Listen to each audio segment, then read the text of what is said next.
नमस्कार मो ना हूँ जितेंद्र नायक जयपुर आदिवासी संघ सभापति अच्छे आज जयपुर ब्लॉक बैपाड़ा ब्लॉक समस्त आदिवासी भाई भौणी बड़ बाप समस्त ये एकत्रित रहीचु आज आम विश्व दरबार में जो विश्व आदिवासी दिवस पालन कराऊँगी से आम एकत्रित होचु आज आम ये रजानगर रू बाहरिक आम सब कलर जाए आम दाबी पत्र धरिक जाऊँ आमर मुख्यमंत्री होती आदिवासी आमर राष्ट्रपति होची आदिवासी यहाँ हूँ कोरापुट जिला अच्छी पंचम अनुसूचित जाति माने 5th शेड्यूल एरिया किंतु आम मन को अणदेखा करा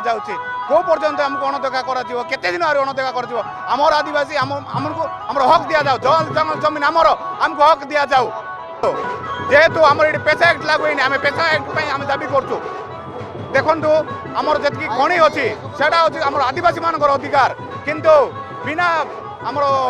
सबारे बिना आमर अनुमति आदिवासी अनुमति खणी खनन कर खणी नि जाऊँगी से बाहर सब कराऊे आम ये आदिवासी किसी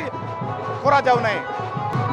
आमर आदिवासी आम एक हो जे पर्यटन आम एक आम मरीजु किंतु आम कौन माफिया को खणी आम भाविक कौन इंडस्ट्रियल को आम खणी देवु ना